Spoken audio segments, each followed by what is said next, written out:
नियतिकृत नियम रहिता आह्लादैकमयिमनन्यपरतन्त्रां नवरसरुचिरां निर्मितिमां ददति भारती कवेर्दयते।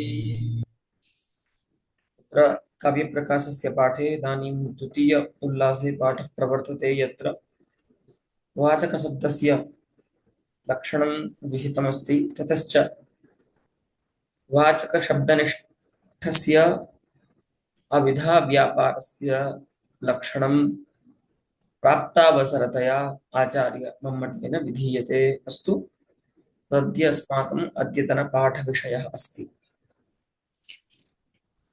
तत्र लक्षणम् इत्थमस्ति। समुख्योऽर्थस्तत्र मुख्यो व्यापारोऽस्याभिधोच्यते। अस्य अर्थात् इदानीं निरूप्यमाणस्य। अस्तु, इदानीं निरूप्यमाणः कः अस्ति? अभिधा व्यापार न, इतः प्राक्। इदानीं तु यद्यपि अभिधा व्यापारः निरूप्यमाणः अस्ति, परन्तु एतस्मात् प्राक् कस्य निरूपणम् आसीत्?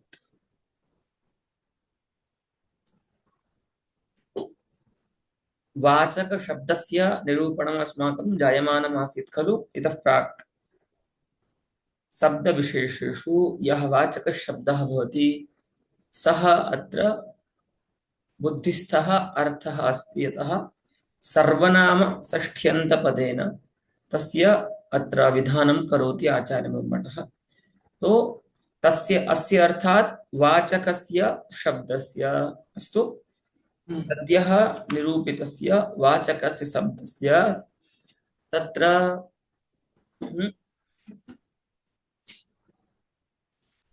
मुख्ये अर्थे यः मुख्यः अर्थः इदानीं बोधितः अस्ति, तर्हि झटिति प्रश्नो भवति खलु, कः अर्थः मुख्यः बोधितः भवता? एतावता तु न कश्चित् अर्थः मुख्यतया बोधितः। तो स आदौ तु मुख्यार्थस्यैव परिचयं ददाति। सः अर्थः मुख्यः। कः अर्थः मुख्यः? तो वाचकशब्दस्य लक्षणे घटकतया प्रविष्टः यः अर्थः अस्ति, सः कीदृशः अर्थः अस्ति? तो साक्षात् संकेतितः संकेतितः अस्ति, अर्थः। स एव मुख्यार्थः अस्ति। अस्तु, किमर्थम् अयं मुख्यपदेन व्यवह्रियते? तत्र व्यवहारे किं बीजमस्ति? मुख्य इति व्यवहारे किं बीजमस्ति? तत्र बीजमिदमस्ति। त्रयः अर्थाः भवन्ति खलु, तेषु पदज्ञानात् परं सर्वादौ अयमेव अर्थः उपतिष्ठति प्रमातरि। अस्तु, आत्मनि। अतः अयम् अर्थः मुख्यः इति उच्यते। यथा वयं कञ्चित् जनं यदा पश्यामः तदा अस्माकं दृष्टिः सर्वादौ कुत्र गच्छति? तस्य मुखे गच्छति। अस्तु, अतः मुखं यद् भवति तन्मुख्यं भवति शरीरे। तथैव मुखमेव मुख्यम् अत्र अर्थं वदन्ति आचार्याः। यतो हि त्रिष्वपि अर्थेषु वाच्य लक्ष्य व्यङ्ग्येषु अयमेव अर्थः पदज्ञानात् परं सर्वादौ उपतिष्ठति। सबसे पहले तीनों अर्थों में यही उपस्थित होता है, इसीलिए इस अर्थ को मुख्य कहते हैं। अस्तु, एतदस्ति बीजम् अस्य मुख्ये इति व्यवहारे। अस्तु, स एव अर्थः मुख्यः अस्ति। कः? य इदानीं सद्यः विचारितः अस्ति वाचकशब्दस्य लक्षणे साक्षात् संकेतितः अर्थः मुख्यः भवति। तस्मिन् मुख्यार्थे अर्थात् मुख्यार्थस्य उपस्थितौ अस्य शब्दस्य अर्थात् वाचकस्य शब्दस्य, न तु वाचकस्य, अस्य अर्थात् शब्दस्य। अस्तु, शब्दस्य अविधा व्यापारो भवति। अस्तु, शब्दे त्रयः व्यापाराः तिष्ठन्ति, अविधा, लक्षण, व्यञ्जन। तो यः व्यापारः शब्दगतः मुख्यम् अर्थम् अर्थात् साक्षात् संकेतितम् अर्थम्, एते सर्वेपि पर्यायशब्दाः सन्ति खलु।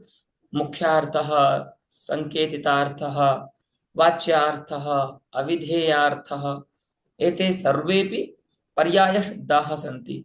तु शब्दगतः यः व्यापारः वाच्यमर्थम् उपस्थापयति, सः शब्दगतः व्यापारः अविधा शब्देन उच्यते, अविधा व्यापार उच्यते। अस्तु, शब्द का ऐसा व्यापार जो साक्षात संकेतित अर्थ की उपस्थिति करावे, ऐसे शब्दगत व्यापार को हम अभिधा कहते हैं। अस्तु, तो स मुख्योऽर्थः कः य इदानीं विचारितः वाचक शब्दस्य लक्षणे साक्षात् संकेतितार्थः यः अस्ति स एव मुख्यार्थः भवति। तस्मिन् तस्य मुख्यार्थस्य विषये अर्थात् तस्य उपस्थितौ अस्य शब्दस्य यः व्यापारः भवति सः व्यापारः अभिधा उच्यते। अस्तु, इदानीं कारिकायां पदद्वयं सर्वनाम पदमस्ति खलु। हि सर्वनाम पदेन कोऽर्थः ग्राह्यः इति वृत्तिशास्त्रे आचार्यः स्वयं स्फोरयति यत् स इति यत् पदमस्ति तत् पदं प्रथमायाः एकवचने तस्य अर्थः अस्ति साक्षात् संकेतितः। अस्तु, पुनः अस्य इति षष्ठ्यन्तं यत् पदमस्ति तस्य अर्थः अस्ति शब्दस्य। तर्हि इदानीं कारिकायाः अर्थः स्फुटो भवति अस्माकं यत् साक्षात् संकेतितार्थस्य विषये शब्दस्य अभिधा व्यापारो भवति। अस्तु, अर्थात् किं भवति, किञ्चित् पदं युष्माभिः श्रुतं, श्रुते तस्मिन् पदे तस्य पदस्य ज्ञानं भवति, पुनः तत्पदस्य यदि शक्तिग्रहः अस्ति तर्हि वृत्तेः स्मरणं, शक्तिस्मरणं भवति यत् अस्मात् पदात् मया श्रूयमाणात् पदात् अयमर्थो बोधव्यः इति संकेतः यदि श्रोतरि अस्ति तदा श्रोता किं करोति, पदज्ञानात् परं तस्य शब्दस्य तस्मिन्नर्थे शक्तिं स्मरति। शक्तिज्ञानेन संपन्न श्रोता तदर्थवान भवति। अस्तु, जैसे ही शक्ति का स्मरण होता है वैसे ही श्रोता को अभिधावृत्ति से, शब्द की अभिधावृत्ति से उस अर्थ का जो, उस शब्द का जो साक्षात संकेतित अर्थ होता है वह उसके हृदय में उपस्थित हो जाता है। अस्तु, अयम नियमः अस्ति। अभिधायाः लक्षणात् परं लक्षणायाः वृत्तेर्लक्षणम् अत्र आचार्यः प्रस्तौति। पश्यन्तु, मुख्यार्थबाधे तद्योगे प्रयोजनात् अन्योर्थो लक्ष्यते यत्सा लक्षणारोपिता क्रिया। इयम् आरोपिता क्रिया अस्ति। क्रिया नाम अत्र वृत्तिः। इयम् आरोपिता वृत्तिरस्ति। आरोपिता नाम यदा कश्चित् धर्मः क्वचित् साक्षात् न तिष्ठति तदा तस्य धर्मस्य आरोपः तस्मिन् धर्मिणि क्रियते। अस्तु, केनापि वक्त्रा विवक्षया वक्ता तत्र अवर्तमानं धर्मम् आरोपेण आनयति, आरोपं करोति, तो सः धर्मः तत्र आरोपितः धर्मः उच्यते, न तु वास्तविकः साक्षात् धर्मः। तर्हि इयं लक्षणा नाम वृत्तिः या अस्ति सा आरोपिता वृत्तिरस्ति। इदानीम् अस्याः आरोपितत्वं वयम् अनन्तरं ज्ञास्यामः। आदौ अस्याः स्वरूपं किमिति अस्माकं ज्ञानविषयः।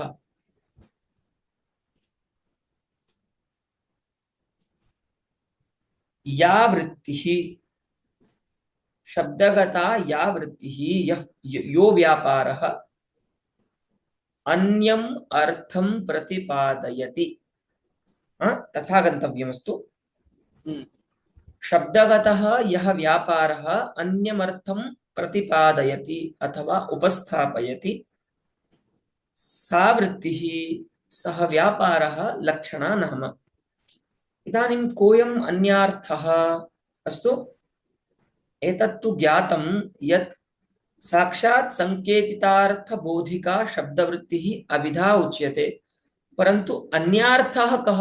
आदौ अन्यार्थस्य ज्ञानं भवेत्, तदा तद्बोधिका वृत्तिः लक्षणा इति ज्ञातुं शक्यते। अस्तु, तर्हि को नाम अन्यार्थः? तर्हि इदं जानन्तु, यत्र अन्यशब्दस्य प्रयोगः भवति तत्र भेदः किञ्चित् प्रतियोगिकः ज्ञातो भवति। अस्तु, हम आप में से किसी को बोले कि ये तो अन्य है, तो अन्य ये जो व्यवहार है वो सापेक्ष व्यवहार होगा ना। भाई अन्य है तो किससे अन्य है? ये एक व्यक्ति में तो अन्य अन्य व्यवहार नहीं हो सकता, है ना। किसी की अपेक्षा से ही तो आप किसी को अन्य कह सकते हैं। तो अन्यो नाम यत्किंचित भेद प्रतियोगिकः, यत्किंचित प्रतियोगिक भेदाश्रयः। यथा रामश्यामौ द्वौ गच्छतः, तत्र श्यामः अन्यः अस्ति। तो कस्माद् अन्यः?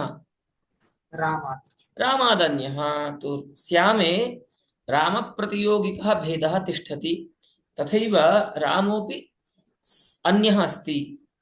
तर्हि कस्माद् अन्यः? श्यामाद् अन्यः। तर्हि श्यामप्रतियोगिकभेदाश्रयः रामः अस्ति। तो श्यामभिन्नः रामः, रामभिन्नः श्यामः, अतः रामान्यः श्यामान्यः इति अन्यव्यवहारः उभयत्र भवति। तथैव अयम् अन्यः अर्थः यः उच्यते तत्र कः पदार्थः प्रतियोगितया अस्ति, अर्थात किसका भेद आप ले जा रहे हो उस अर्थ में। तो देखेंगे साक्षात संकेतितार्थ प्रतियोगिक भेदाश्रयः। अस्तु, मुख्यार्थ प्रतियोगिक भेदाश्रय जो अर्थ हो, ठीक है, उसको अन्यार्थ कहेंगे। ठीक है, और उसमें लक्ष्यार्थ भी ले लीजिए, व्यंग्यार्थ भी ले लीजिए। हाँ, मुख्यार्थ व्यंग्यार्थोभय प्रतियोगिक भेदाश्रयः यः अर्थः सः अर्थः अन्य पदेन अत्र ग्राह्यः, कि जो मुख्यार्थ से भिन्न है और व्यंग्यार्थ से भी भिन्न है, ऐसा जो अर्थ है उस अर्थ की बोधिका जो वृत्ति है वो लक्षणा है। अस्तु, अन्यार्थो नाम कः? अ, मुख्यार्थ प्रतियोगिक भेदाश्रय। पुनः पुनः व्यंग्यार्थ प्रतियोगिक भेदाश्रय। हाँ, सत्यम तदेव। अर्थात मुख्यार्थ व्यंग्यार्थ से जो भिन्न है वो लक्ष्यार्थ कहलाएगा। अस्तु, हम्म। तो ऐसे अर्थ का प्रतिपादन कराने वाली जो शब्द वृत्ति है वह लक्षणा है। अस्तु, हम्म। तर्हि इयं वृत्ति पदज्ञान मात्रेण अर्थं न उपस्थापयति। अत्र अस्याः वृत्तेः प्रवृत्तौ केचन हेतवः सन्ति। ये लक्षणा वृत्ति जब प्रवृत्त होती है ना किसी अर्थ के बोध कराने में, तो इसको कुछ हेतु की अपेक्षा होती है। ठीक है, जैसे अभिधा वृत्ति भी शक्ति ग्रह के बाद ही तदर्थ की उपस्थिति में प्रवृत्त होती है ना, पदक ज्ञान मात्र से तो वो भी प्रवृत्त नहीं होती, है ना। हम्म। तो ऐसे हम्म। ही भले ही आपको शक्ति ग्रह है, लेकिन फिर भी लक्षणावृत्ति तो प्रवृत्त, अभिधावृत्ति तो प्रवृत्त होगी, लेकिन लक्षणावृत्ति को प्रवृत्त कराने के लिए कुछ हेतु चाहिए। अस्तु, ते हेतवः अत्र सप्तम्यंत पदैः उपस्थाप्यन्ते। अस्तु, वो तीन हेतु हैं लक्षणा में जो यहाँ पर आपको बताए जा रहे हैं। अस्तु, पश्यन्तु। मुख्यार्थ बाधे, अस्तु, अस्याः कारिकायाः यः पूर्वार्धः अस्ति, पूर्वार्धभागः, तत्र हेतुत्रयं लक्षणायां यदस्ति तस्य हेतुत्रयस्य विमर्शः अस्ति तस्मिन् पूर्वार्धभागे। कौन कौन से हेतु होते हैं लक्षणावृत्ति के प्रवृत्ति में? तो मुख्यार्थ बाधे तद्योगे रूढ़ितोथ प्रयोजनात्, हाँ? मुख्यार्थस्य बाधो भवति, हाँ? यदा क्वचित् मुख्यार्थस्य बाधः भवति तदा तेन मुख्यार्थेन संबंधिनि अर्थे, हाँ? फिर उस मुख्यार्थ का जो संबंधी अर्थ होता है, तो मुख्यार्थ का संबंध भी जो है वो अपेक्षित होता है लक्षणा की प्रवृत्ति में। ठीक है, तो मुख्यार्थ का बाद होना चाहिए, मुख्यार्थ का संबंध। तो अत्र तत्पदेन मुख्यार्थस्यैव ग्रहणम् अस्तु, शक्यस्य ग्रहणम्। हाँ, ये और समझ लीजिए, शक्य पद भी बहुत बार आएगा आगे। शक्य जो जो शब्द है ना, वो भी मुख्यार्थ का ही वाचक होता है। ठीक है, शक्यार्थो नाम मुख्यार्थः, तर्हि एते सर्वेपि शब्दाः एकार्थमेव अविदधते। मुख्यार्थः, शक्यार्थः, अविधेयार्थः, वाच्यार्थः, वाच्यार्थः। संकेतितार्थः। अस्तु, हम्म। एते सर्वेपि शब्दाः एकमेव अर्थम् अविदधते। अस्तु, इदानीं मुख्यार्थस्य बाधे सति मुख्यार्थस्य यः सम्बन्धी अर्थः अस्ति, तो तेन सह मुख्यार्थस्य सम्बन्धे च सति योगो नाम अत्र मुख्यार्थस्य सम्बन्धः, शक्यस्य सम्बन्धः। अस्तु, शक्य सम्बन्धे च सति रूढितः अथवा प्रयोजनात्। अस्तु, एतत् प्रयोजनद्वये अन्यतरस्य ग्रहणम्। अस्तु, एकस्यां लक्षणायां रूढिः अथवा प्रयोजनम् उभयोः अपेक्षा न भवति। कदाचित् रूढेः कारणात्, कदाचित् प्रयोजनस्य कारणात् लक्षणा प्रवर्तते। तर्हि आहत्य लक्षणायास्त्रयो हेतवः सम्पन्नाः। मुख्यार्थबाधः प्रथमो हेतुः, मुख्यार्थसम्बन्धः, शक्यार्थस्य सम्बन्धः, रूढि अथवा प्रयोजनम्। प्रयोजनम्। अस्तु, मुख्यार्थबाध, मुख्यार्थसम्बन्ध, रूढि प्रयोजनान्यतरत्वं चेति लक्षणायाः त्रयः हेतवः सन्ति। अस्तु, एतेषु सत्सु मुख्यार्थबाधे सति, मुख्यार्थस्य सम्बन्धे सति, रूढेः कारणात्, रूढितः अथवा प्रयोजनात् या शब्दगता वृत्तिः वाच्यार्थ व्यङ्ग्यार्थ भिन्नं कञ्चिदर्थम् उपस्थापयति, सा वृत्तिर्लक्षणा नाम। अस्तु, हाँ। एतावता लक्षणम् आदौ ज्ञातव्यम्, तस्मात् परं वयं तस्याः आरोपितत्वं ज्ञास्यामः। अस्तु, तर्हि का वृत्तिर्लक्षणा? या वृत्तिः, यया वृत्त्या अन्यः अर्थः, अर्थात् वाच्यव्यङ्ग्यार्थभिन्नः कश्चिदर्थः प्रत्याय्यते, अर्थात् उपस्थाप्यते, लक्ष्यते। हाँ। हाँ? तर्हि केवलं सा अन्यार्थं नाम विनैव हेतुं लक्ष्यार्थ अन्यार्थम् उपस्थापयितुं समर्था वा? नहि नहि। यत्र मुख्यार्थस्य बाधो भवति, पुनः मुख्यार्थस्य सम्बन्धो भवति, ततश्च रूढि अथवा प्रयोजनं यत्र भवति, तदा इयं शब्दगता वृत्तिरुद्भवति। सा च आगत्य वाच्यार्थ व्यङ्ग्यार्थोभयभिन्नम् अर्थं तत्र उपस्थापयति, लक्षयति। अस्तु, अत्र लक्ष्यतेति क्रियापदस्य अर्थः लक्षणया बोध्यते इति न कर्तव्यः। अस्तु, अर्थः किमर्थम्? आत्माश्रयदोषः आपतति। अस्तु, लक्षणायाः लक्षणे लक्षणा एव घटकत्वेन प्रविष्टा भवति। किं भवति? यदा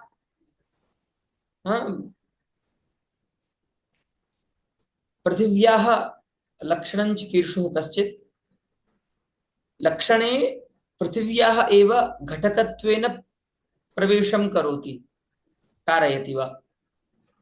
तो जिसका आप लक्षण बना रहे हैं, उस पदार्थ को ही अगर आपने लक्षण में प्रवेश करा दिया, तो आत्माश्रय दोष हो गया ना।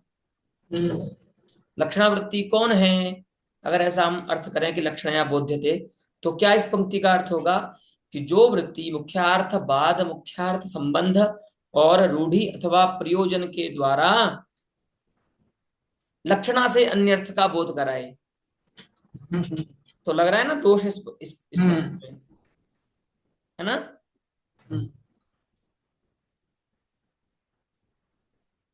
तो आत्माश्रय दोष हो जाएगा, इसीलिए लक्ष्यते का अर्थ करेंगे हम सामान्य न बोध्यते, उपस्थाप्यते। अस्तु, प्रत्याय्यते। तो जो शब्दगत व्यापार ऐसे ऐसे तीन हेतुओं के होने पर वाच्यार्थ व्यंग्यार्थ से भिन्न अन्यार्थ का उपस्थिति कराए, उस व्यापार को, उस शब्दगत व्यापार को हम क्या कहते हैं? लक्षणा लक्षणा व्याप कहते हैं। ठीक है। हम्म इदानीम् अयं लक्षणाख्यो व्यापारः किमर्थम् आरोपितव्यापारः इति व्यपदिश्यते। अस्तु, तर्हि साक्षादयम् अर्थनिष्ठः व्यापारः। अस्तु, भवन्तः लक्षणावृत्तेरुदाहरणानि यदा ज्ञास्यन्ति तदा एतद् ज्ञास्यन्ति यत् आदौ किञ्चित् पदं श्रुतं, किञ्चित् वाक्यं श्रुतं, तस्य वाक्यस्य पदार्थाः परस्परम् अनन्विताः भवन्ति खलु। मुख्यार्थबाधो भवति, तदा मुख्यार्थबाधे सति कस्मिंश्चित् पदे, विशिष्टे पदे लक्षणा आगच्छति, तदा सा लक्षणा अनन्वितम अर्थम अन्वितम करोति। उस पद का लक्षणा कुछ ऐसा अर्थ कर देती है कि वो जो अन्वय पहले बाधित हो रहा था या तात्पर्य जो बाधित हो रहा था, वो तात्पर्य अब बाधित नहीं होता। तो अब यहाँ पर ये समझिए कि जैसे गंगायाम घोषा उदाहरण आने वाला है अभी, तो गंगा शब्द जो है सह अविधावृत्त्या तीर रूपा प्रवाह रूपम अर्थम उपस्थापयति। अस्तु, जल जल प्रवाह रूपम अर्थम उपस्थापयति। सह जल प्रवाह रूपार्थः घोष निरूपिताधिकरण घोष निरूपिताधिकरणतावत्तया अथवा घोषाधारतया अनन्वितो भवति। उपस्थित तो होता है अविदावृत्ति से वो अर्थ, प्रवाह रूप अर्थ, लेकिन घोष का आधार बनने आधार की नहीं योग्यता उसमें नहीं है, तो बाधित हो गया वो अर्थ। ठीक है। फिर आती है लक्षणा। इदानीम इदम वदन्तु, या लक्षणावृत्तिरागता सा अर्थे आगता अथवा शब्दे आगता। इदानीं कः अस्ति? पदज्ञानमस्ति उत गंगा पदमस्ति उत प्रवाह रूपः अर्थः अस्ति? प्रवाह रूप अर्थ कारणात् प्रवाह रूपः अर्थः इदानीम् अस्ति उपस्थितः, यद्यपि सः बाधितः अस्ति, घोषाधारतया तस्य अन्वयः न संपन्नः, परन्तु बाधितोपि स एव मुख्यार्थः तत्र उपतिष्ठति, न तो गंगापदम। गंगापद तो नहीं है ना वहां पर उस समय, जिस समय लक्षणावृत्ति की प्रवृत्ति हो रही है क्या? नहीं नहीं है, अर्थ उपस्थित है, मुख्यार्थ उपस्थित है। तो वस्तुतः लक्षणावृत्तेर लक्षणावृत्तेः उद्भवः शक्ये भवति, वाच्यार्थे भवति। अतः लक्षणा वाक्य वाच्यार्थगत गतो व्यापारः शक्य गतो व्यापारः न तो शब्दगतः। अर्थ के बाधित होने पर लक्षणा की प्रवृत्ति हो रही है ना, तो आप किस में मानेंगे लक्षणावृत्ति को? अर्थ में मानेंगे या शब्द में मानेंगे? अर्थ अर्थ में माननी होगी, है ना, क्योंकि मुख्यार्थ के बाध के उपरांत लक्षणा की प्रवृत्ति हो रही है ना। अतः मुख्यार्थ बाधात परमेव लक्षणाया प्रवर्तमानत्वात् लक्षणा शक्यगता वृत्ति ही न तो शब्दगता। अस्तु, तथापि सर्वैराचार्यैः लक्षणायाः पदवृत्तित्वम् आगृह्यते। सभी आचार्य क्या बोलते हैं? हम भी बोलते हैं, प्रारंभ में तो हमने भी यही कहा था ना आपसे, शब्द शक्तयः। हाँ, तिस्र शब्द से शक्तयः। आचार्य विश्वनाथ तो साहित्य दर्पण में पंक्ति लिख देते हैं, तिस्रः शब्द से शक्तयः। हम भी यही बोल रहे हैं, आपसे इतने दिन से पढ़ा रहे हैं तो, कि शब्द की तीन वृत्तियां होती हैं, अभिधा, लक्षणा और व्यंजना। लेकिन वास्तविक जो लक्षणा वृत्ति है वो अर्थ की वृत्ति है, अर्थ का व्यापार है, क्योंकि मुख्यार्थ के बाद होने के बाद उस मुख्यार्थ में, बाधित मुख्यार्थ में उत्पन्न होती है लक्षणा, और वो लक्षणा जा करके तत्संबंधी अन्यार्थ की उपस्थिति करा देती है। अस्तु, अतः अयं वास्तविकः लक्षणाख्यो व्यापारः वास्तविकः अर्थगतः अर्थनिष्ठः न तु शब्दनिष्ठः। शब्दनिष्ठः। तर्हि किम् उक्तं मया आदौ, यः धर्मः यत्र अवास्तविको भवति, न भवति, न वर्तते, यदि तस्य धर्मस्य तत्र उपस्थितिः, तत्र स्थितिः यदि इष्टा भवति चेत् सः धर्मः तत्र आरोप्यते। अस्तु, तत्र आरोपे कश्चन सम्बन्धः अवश्यं द्रष्टव्यः, परन्तु सः धर्मः तत्र आरोपितः धर्मः भवति। अस्तु, तो शब्द में आरोपित है कौन? लक्षण लक्षणावृत्ति, व्यापार लक्षणा व्यापार। हम्म, इदानीं शब्दे आरोपिता अस्ति, तर्हि क्वचित् वयम् आरोपं यदा कुर्मः खलु, हम्म, आरोपस्य लक्षणमेव इदमस्ति, बाधकालीनेच्छाजन्यं ज्ञानमारोपः। तो ऐसी किसकी इच्छा हुई और क्यों हुई इच्छा कि लक्षणा को शब्दवृत्ति माना जाए? हाँ, उस इच्छा के मूल में कुछ प्रयोजन तो होना चाहिए ना, कि अपने मन से आप आरोप किसी का भी कहीं भी कर देंगे। तो अगर लक्षणाया पदवृत्तित्वं केनापि इष्टं, तत्र इच्छायाः मूले किमपि प्रयोजनमस्ति वा, तदवश्यं तत्र प्रयोजनेन भवितव्यम्। क्यों अर्थगत व्यापार को शब्दगत माना जाए, इसमें एक नियम है व्याकरण शास्त्र का कि प्रकृत्यर्थान्वित स्वार्थ बोधकत्व नियमः प्रत्ययानाम् इदं लिखन्तु। अस्तु, प्रकृत्यर्थान्वित स्वार्थ बोधकत्व नियमः प्रत्ययानाम् किं भवति? प्रत्ययानां कर्त्राद्यर्थाः भवन्ति खलु। प्रत्ययों के जो अर्थ होते हैं ना, कर्ता, कर्म, भाव, कहीं पर प्रयोजकत्व, कहीं पर कुछ और, हाँ कहीं पर अर्हता अर्थ होती है उसका। तो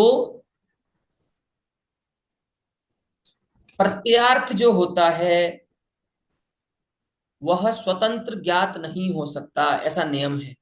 प्रत्यय के अर्थ को आप स्वतंत्र नहीं जान सकते, प्रत्यय अपने स्वार्थ को स्वतंत्र नहीं बताएंगे। स्वतंत्र अर्थात अनन्वित प्रत्ययार्थ का ज्ञान प्रत्यय नहीं करा सकता। तो बोले कैसे होगा? तो बोला यत्किंचित प्रकृत्यर्थान्वितस्यैव प्रत्ययार्थस्य बोधकता प्रत्यये भवति। जैसे घय प्रत्यय है, अथवा कल आप पढ़ रहे थे ना डूल प्रत्यय कर्ता के अर्थ में, पाचकः पाठक इत्यादि। तो डूल प्रत्यय केवल कर्ता ऐसा अर्थ नहीं बताएगा, किसी क्रिया का कर्ता ऐसा ही अर्थ बताएगा वो, है ना।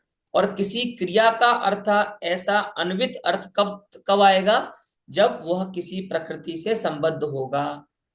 तो प्रकृत्यर्थ से अन्वित ही प्रत्ययार्थ का ज्ञान प्रत्यय कराते हैं, स्वतंत्र मात्र प्रत्ययार्थ का ज्ञान प्रत्यय नहीं कराते। ये नियम है, ठीक है।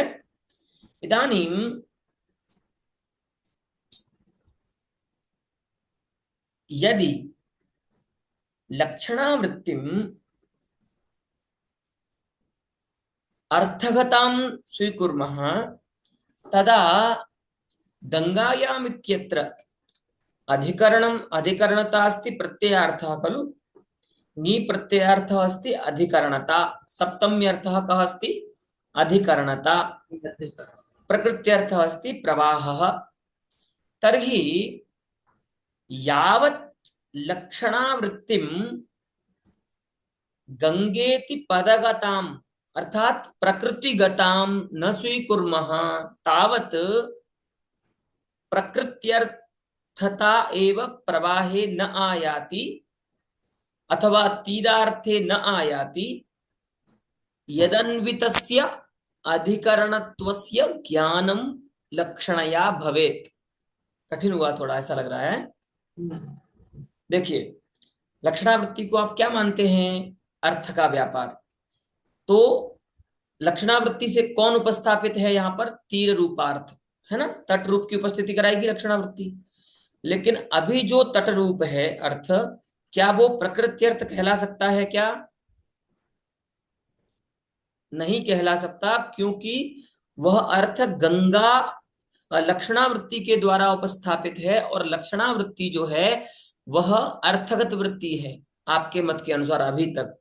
तो अर्थगत लक्षणावृत्ति का लक्षणावृत्ति के द्वारा उपस्थापित होने के कारण जो तट पदार्थ है वह प्रकृत्यर्थ नहीं कहलाएगा, और वह जब तक प्रकृत्यर्थ नहीं होगा तब तक तादृश प्रकृत्यर्थ अन्वित नहीं होगा। कौन? अधिकरणता रूप अर्थ, जो नी प्रत्यय का अर्थ है, सप्तमी का अर्थ है। और जब तक तादृश प्रकृत्यर्थ प्रकृत्यर्थता प्रकृत्यर्थान्वित नहीं बनेगा वह अधिकरणत्व रूप सप्तम्यर्थ, तब तक नी प्रत्यय उसका बोध नहीं कराएगा। इसीलिए नी प्रत्यय तादृश अधिकरणता का बोध कराए, इसीलिए आपको क्या मानना होगा? प्रवाह रूप अर्थ को प्रकृत्यर्थ मानना होगा। और वो प्रकृत्यर्थ कब बनेगा?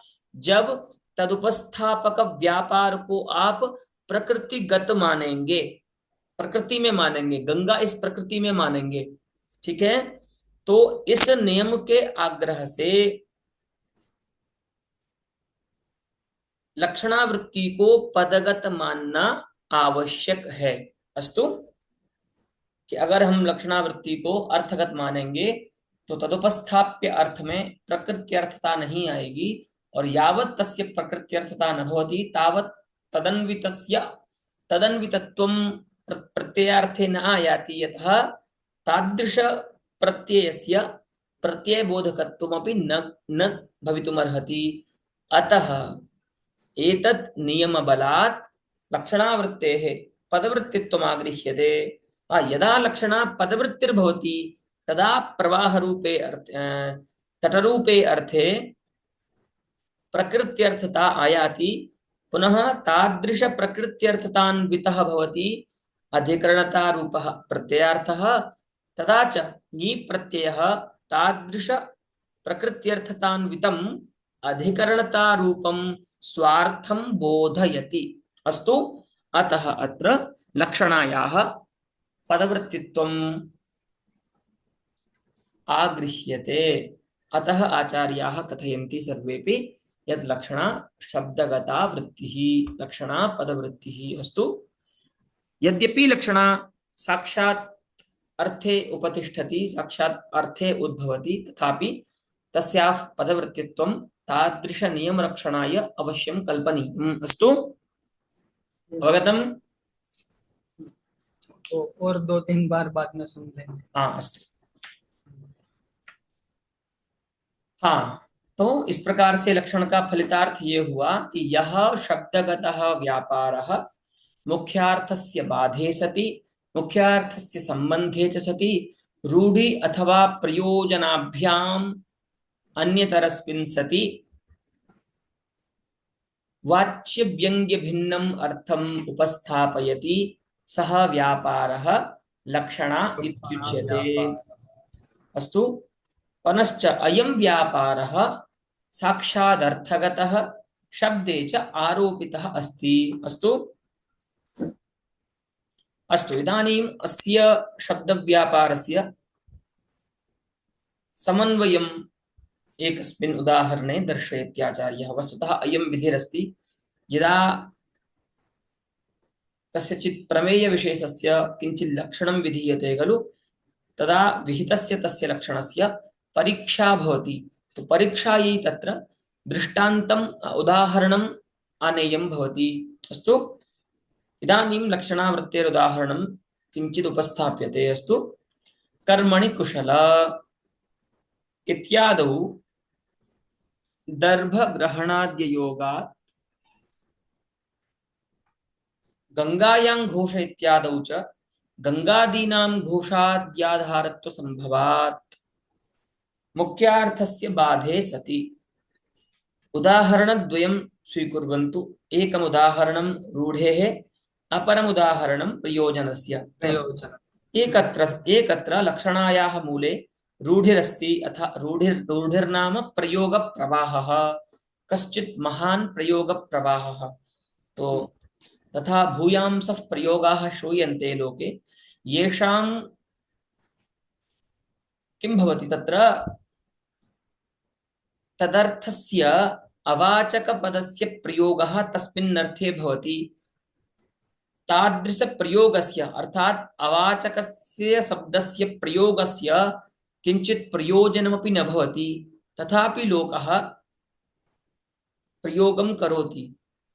तो तत्र प्रयोगप्रवाहः एव कारणमस्ति, प्रसिद्धि एव कारणम् अस्ति, तत्र प्रयोजनं न अन्वेष्टव्यम्। अस्तु, तथैव एकं वाक्यमस्ति, कर्मणि कुशलः। अयं बालकः कर्मणि कुशलः अस्ति। द्वितीयम् उदाहरणमस्ति, गङ्गायां घोषः। अस्तु, कर्मणि कुशल इत्यत्र कुशल शब्दे लक्षणा अस्ति। अस्तु, कर्मणि कर्मणि नाम यत्किञ्चित् कर्मणि, पठनकर्मणि, पाककर्मणि, तो यस्मिन् कस्मिंश्चिदपि सामान्यकर्मणि कश्चित् अतीव तीक्ष्णः जनः अस्ति, तं दृष्ट्वा कश्चित् ब्रूते अयं कर्मणि कुशलः अस्ति। इदानीं कुशलशब्दस्य प्रयोगः दर्वग्रहणे यः पटुर्भवति तस्मिन् दर्वग्रहणपटीयसि जने भवति स्म, है ना।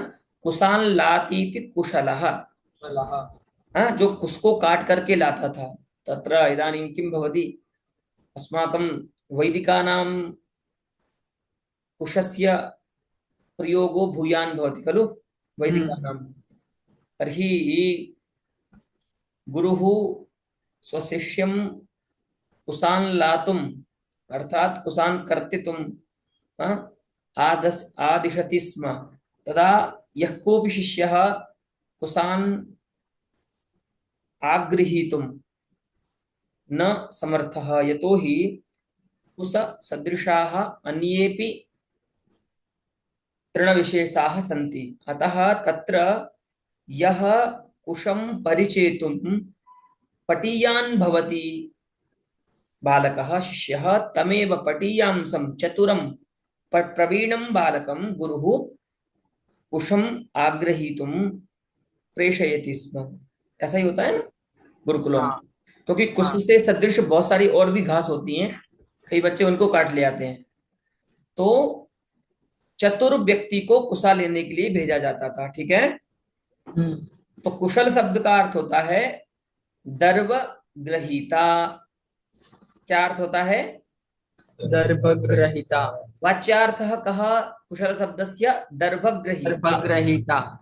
अस्तु, अत्र तु कश्चित् पाककर्मणि जनः कुशलः अस्ति, तस्मै जनाय इदं वाक्यम् उच्यते, अयं कर्मणि कुशलः अस्ति। तर्हि अस्मिन् जने दर्वग्रहीतृत्वं यदस्ति तदस्ति वा? दर्वग्रहीता अयमस्ति वा बालकः यस्मै इदं वाक्यम् उच्यते? नास्ति खलु, अयं तु पाचकः अस्ति, है ना। तो दर्वग्रहण रूप जो मुख्यार्थ था उस कुशल पद का, वो यहाँ पर बाधित है कि नहीं इस व्यक्ति में? हाँ। अस्तु, अतः दर्वग्रहणाद्ययोगात्, दर्वग्रहणादि जो मुख्यार्थ हैं उनका अयोग हो गया। अर्थात अस्मिन् पाचके जने दर्वग्रहीतृत्व रूप धर्मस्य बाधितत्वात् अत्र मुख्यार्थबाधः। अस्तु, पाककर्मणि अयं दर्भगृहीता इत्यर्थः उपपद्यते वा? न। तर्हि मुख्यार्थबाधः जातः। तथैव गंगायां घोष इत्यत्र घोषपदार्थः अस्ति आभीरपल्ली, अर्थात जो फूस की एक वो होती है ना, कुटिया जो होती है ना, गांव में बनाते थे लोग, ठंडा रहती है वो बहुत। उसको बोलते हैं घोष। और गंगा पदार्थ है भगीरथ रथ का तावच्छिन्न जल प्रवाह। ठीक है। तो अब यहां पर देखिए, गंगा पद के बाद जो सप्तमी है उसका अर्थ है अधिकरणता। ठीक है। और तो शब्द बोध क्या होगा यहाँ पर? घोष निरूपिताधिकरणतावान जल प्रवाह, है ना। अर्थात घोष का आधार जो जल प्रवाह। इदानीं वदन्तु, प्रत्यक्ष प्रमाणेन अयम् अन्वयः उपपन्नो वा? जल प्रवाहे गृहं भवितुमर्हति वा कस्यचित्? न। नास्ति। इदानीं तु फ्लोटिंग भवनानि, तैरते हुए भवन, तरन्ति भवनानि दृश्यन्ते कदाचित्, परन्तु एतत् न प्रत्यक्ष प्रमाण वेद्यं यत् कस्यचित् गृहं घोषः प्रवाहे स्यात्। अतः घोष निरूपिताधिकरणता कुत्र बाधिता अस्ति? प्रवाह रूपे गंगापदस्य वाच्यार्थे। अस्तु। हम्म। हम्म। हाँ। अतः अयमपि बाधित मुख्यार्थः अस्ति। यहाँ पर गंगा शब्द का भी अर्थ बाधित हो गया। और लेकिन देखिए, अर्थ जो बाधित हो रहा है ना, वो किसी रूप में बाधित हो रहा है, उसकी सत्ता नहीं है, ऐसा नहीं कह सकते। मुख्यार्थ का बाद कहने का मतलब ये नहीं है कि मुख्यार्थ असत है ही नहीं। गंगा पदार्थ तो कहीं ना कहीं मिल ही जाएगा आपको देखने के लिए, जल प्रवाह। हम्म।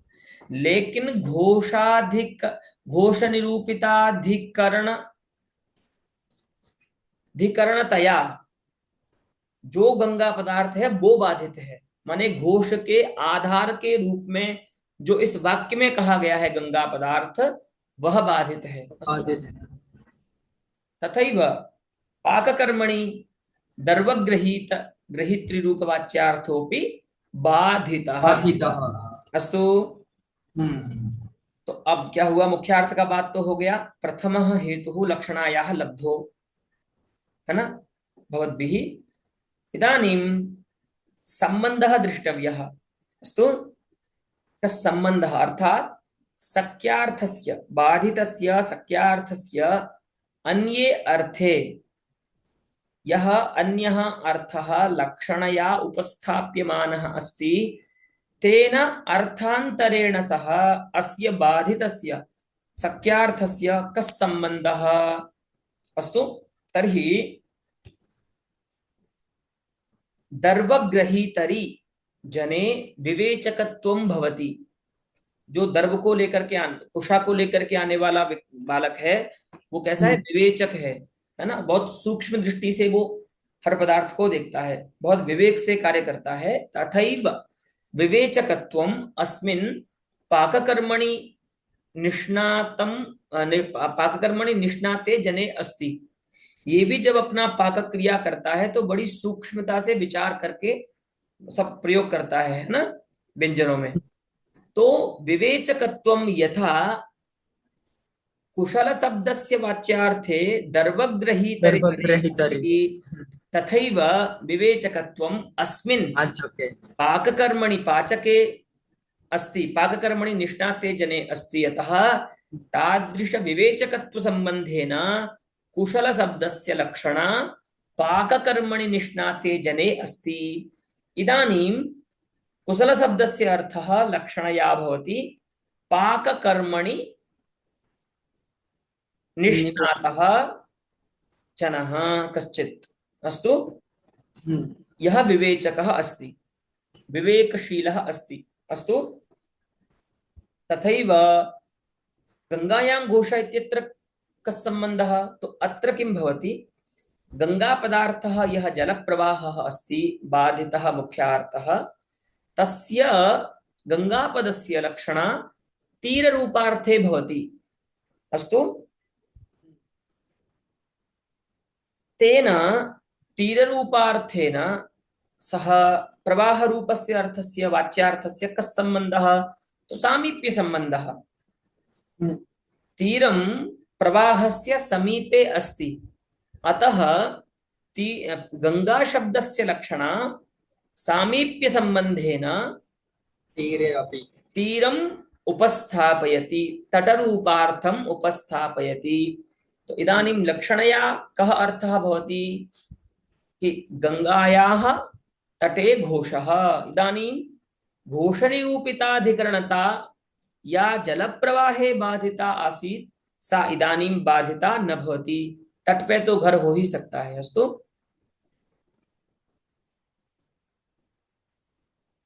तो एवं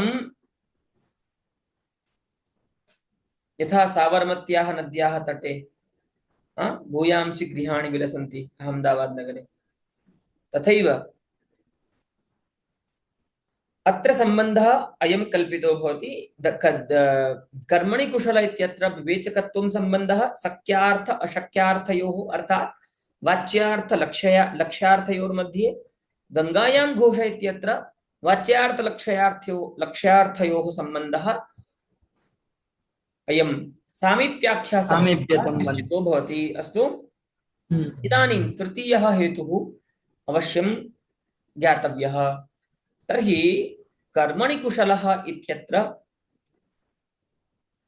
कुशल शब्दस्य तथा पाककर्मणि निष्णाते जने प्रयोगस्य किमपि प्रयोजनं नास्ति।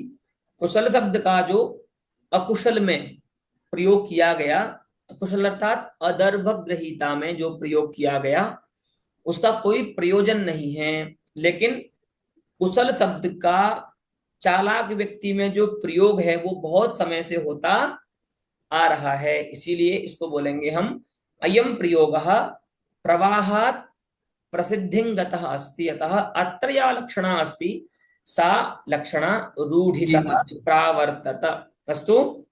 हम्म। ऐसे होता है ना, आप देखते हैं वहां पर भी अपने व्यवहार में भी कि गाड़ी वाले को बुलाना होता है किसी को, है ऑटो रिक्शा वाले को, तो आप क्या बोलते हैं, भैया इधर आइए, है ना। ऐसा नहीं हम्म। बोलते, आप क्या बोलते हैं, ऑटो इधर आओ।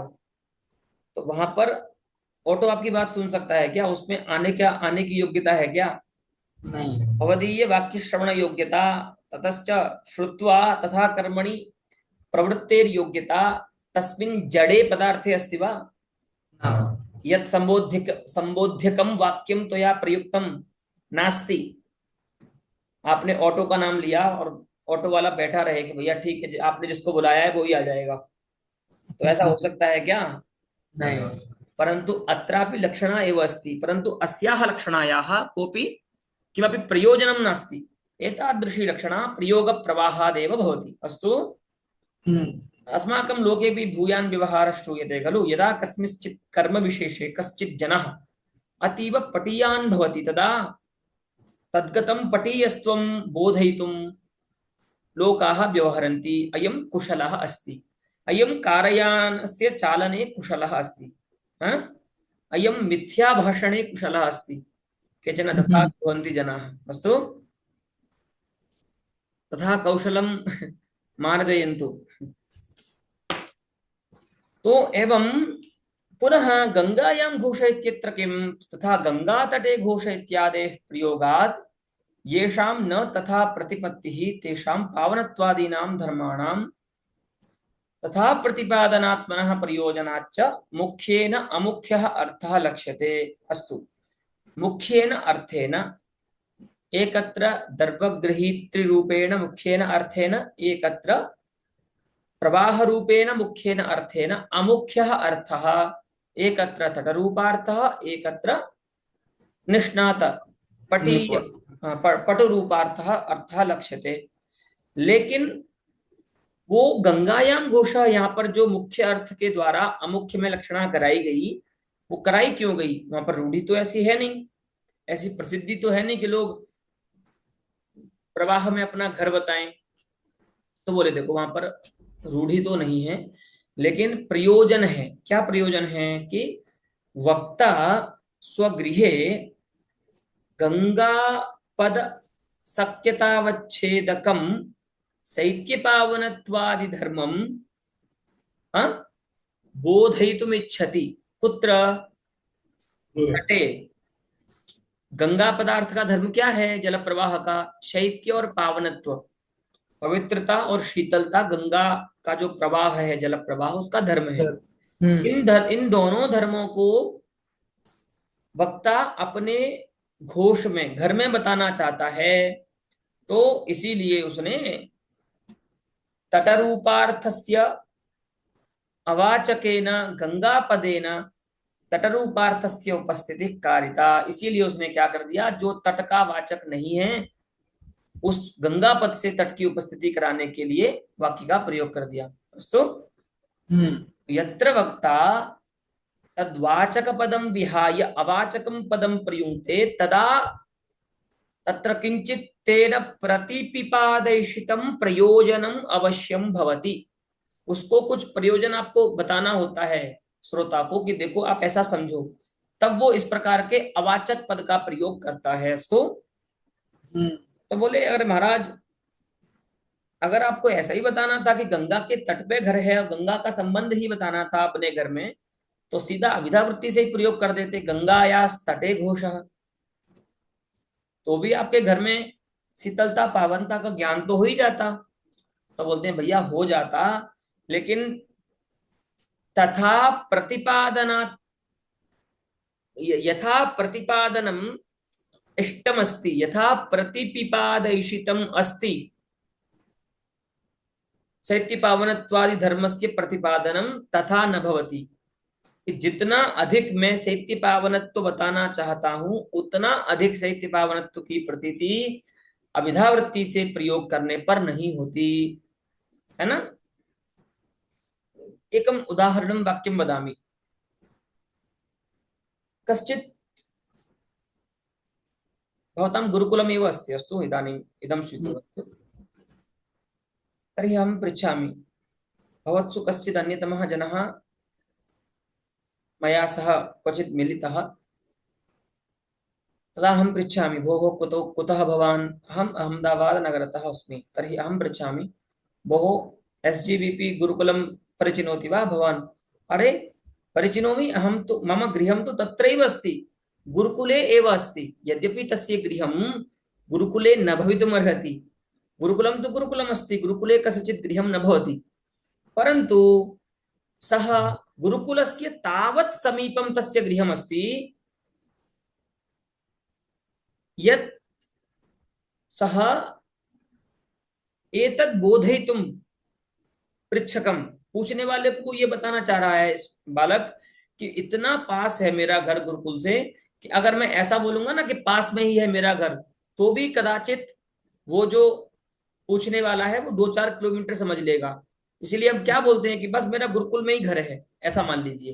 तो गुरुकुल में ही घर है, इसका मतलब 100, 200, 300 मीटर की परिधि में ही मेरा घर है। तो अब जैसे हम, हमारा गृहनगर आगरा है, तो वहां पर ताजमहल बहुत प्रसिद्ध एक एक है, हेरिटेज साइट है। तो अभी आप पूछेंगे कि आपके घर से ताजमहल कितना दूर है, तो हम कहेंगे नहीं नहीं साहब, ताजमहल में ही घर है हमारा। तो अरे भाई, ताजमहल में घर कैसे हो सकता है, वो तो नेशनल इंटरेस्ट है ना, की वस्तु है, राष्ट्रीय संपत्ति है वो तो ताजमहल में घर होने का मतलब ये नहीं कि उसके अंदर ही घर है, लेकिन इतना समीप है कि मैं सामीप्यातिशय को बताने के लिए ऐसा प्रयोग कर रहा हूं कि ताजमहल में ही घर है। अगर मैं ऐसा कहूंगा आपको कि ताजमहल के पास में ही है, तो हम 1,000 किलोमीटर दूर है ना अभी वहां से, तो कदाचित आप ये भी समझ सकते हो कि 10-5 किलोमीटर होगा। लेकिन मुझे बताना है कि नहीं, 500 मीटर में ही मेरा घर है, तो मैं वहां पर क्या बोलूंगा, ताजमहल के पास मेरा घर है ऐसा न बोल करके ताजमहल में ही घर है ऐसा बोलेंगे। तो वही बोल रहे हैं कि तथा प्रतिपत्ति ही तेषाम, गंगा के तट पर घर है ऐसा प्रयोग करने से उन शैत्य पावनत्वादि प्रयोजनों की वैसी प्रतीति नहीं होती। वैसी प्रतीति माने सातिशय प्रतीतिर न भवती, है ना, अतिशयेन प्रतीतिर न भवती, यथा गंगायां घोषः इति प्रयोगेण भवति। अतः तादृशानां शैत्यपावनत्वादीनां धर्माणां तथा प्रतिपादनात्ममस्ति प्रयोजनम्। अस्तु।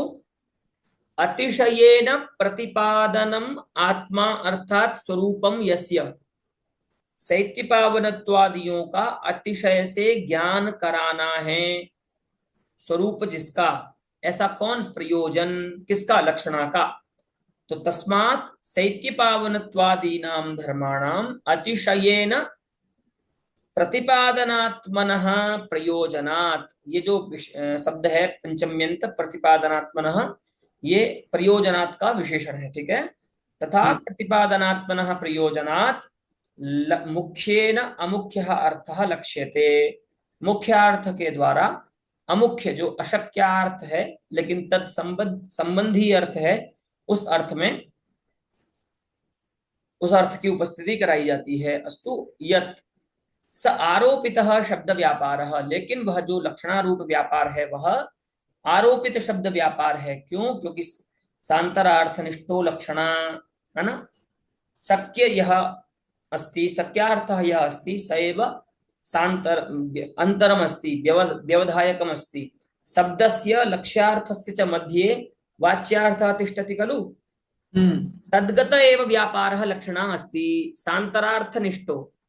अस्तु, व्यवधायकार्थनिष्ठः व्यापारः लक्षणा अस्ति। वो तो मैंने आपको पहले बताया ही था कि वाच्यार्थ में ही लक्षणा व्यापार की उत्पत्ति होती है, और वह वास्तविक जो व्यापार है वो लक्ष्य सत्यार्थ का ही है, लेकिन एक नियम की रक्षा के लिए उसको हम क्या शब्द करते हैं, व्यापार, शब्द व्यापार कहते हैं। शब्द में आरोप उसका करते हैं, इसीलिए लक्षणा या अस्ति सा आरोपिता शब्दवृत्तिरस्ति वास्तविकी च अर्थवृत्तिरस्ति। स्तु तावता एव अलम् अद्यतन पाठेन।